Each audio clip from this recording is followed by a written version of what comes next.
Hi guys, ഇന്ന് ഒരു college day video ആയാലോ? ദേ ആ വരുന്ന വണ്ടിയില്ലേ, ഒരു പൊടിക്ക് കാലുത്താ സ്ഥലം ഉണ്ടായിട്ടില്ലേന്നു. എങ്ങനെയൊക്കെ കഷ്ടപ്പെട്ടിട്ട് അവിടെ എത്തിയത്. അതും പോരാണ്ട് അപ്പുറത്തോട്ട് ക്രോസ് ചെയ്യുമ്പോഴുള്ള വെയിലും.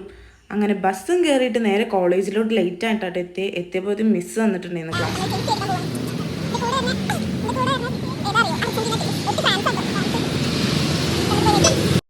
ആദ്യത്തെ 2 പീരീഡ് ഇല്ലാത്തതുകൊണ്ട് നമ്മൾ ജെയ്സി എടുക്കാൻ പോയി. അതും കഴിഞ്ഞിട്ട് നേരെ അപ്പുറത്തോട്ട് ക്രോസ് ചെയ്തിട്ട് ഒരു ഫാൻസി പീഡിയ പോയിട്ട് പൈസ ഒന്നും പറ്റാത്തതുകൊണ്ട് നമ്മളുണ്ട് പോകുന്നു. വരുമ്പോൾ അരീക്കൻ്റെ ചെരുപ്പ് പൊട്ടി വിചാരിച്ചിരുന്നു, പക്ഷെ പൊട്ടിയില്ല. അങ്ങനെ വരുമ്പോഴത്തെ കോളേജിൽ ഫ്ലാഗ് ഒക്കെ തൂക്കി.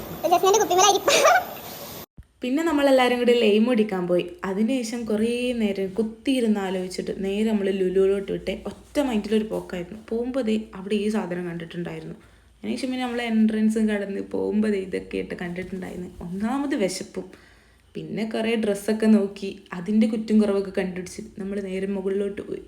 അവിടെ പോയിട്ട് കുറേ അതും ഇതൊക്കെ നോക്കിയതിൻ്റെ ശേഷം ഒക്കത്തിനും നല്ല വില.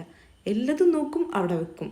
എന്നാലും നമ്മൾ എല്ലാ കടയിലും കയറിയിട്ട് എല്ലാതും അങ്ങ് എക്സ്പ്ലോർ ചെയ്യും. എന്നിട്ടോ നമുക്ക് പറ്റുന്നില്ല എന്നുണ്ട് എല്ലാത്തിനും കുറ്റും കുറവുണ്ട് കണ്ടുപിടിക്കും. അങ്ങനെ നേരെ അവിടെ നിന്ന് ഇറങ്ങി പൊരുവയിലും കൊണ്ട് ബസ്സും കയറി നേരെ കോളേജിലോട്ട് പോയി. ഉച്ചയ്ക്ക് ശേഷം 2 പീരീഡും കൂടി ഉണ്ടായിരുന്നു. അങ്ങനെ കൈയും കഴുകി നേരെ ഫുഡ് കഴിക്കാൻ പോയി. ഞാനാണ് ഇന്ന് കോളേജ് ക്യാൻറ്റീന്ന് ഫുഡ് ഓർഡർ ചെയ്യാൻ മറന്നിട്ടുണ്ടായിരുന്നു. അപ്പോൾ പിന്നെ ഒരേ നേരെ കൈയിട്ട് കയറി ഫുഡും കഴിച്ച് ക്ലാസ്സും കഴിഞ്ഞ് നേരെ ഓഫീസിലോട്ട് പോയി. ആ സീസൺ ടിക്കറ്റിൻ്റെത് അതിന് ഇനി വെള്ളിയാഴ്ച വരാൻ പറഞ്ഞു. അങ്ങനെ നേരെ പിന്നെ ബസ്സും കയറി നമ്മൾ റെയിൽവേയിലോട്ട് എത്തി. കാപ്പി പിടിച്ചപ്പോഴത്തേന് നേരെ ട്രെയിൻ വന്നിട്ടുണ്ടായിരുന്നു. അപ്പോൾ അതും കയറി നേരെ മൂത്തമ്മാൻ്റെ വീട്ടിലോട്ടാണ് പോയിട്ടുണ്ടായിരുന്നത്. അവിടെ എത്തിയപ്പോൾ തന്നെ ഒരു പണിയായിട്ടുണ്ടായിരുന്നു ഗൈസ്. അപ്പോൾ അത്രേ ഉള്ളൂ, ബൈ.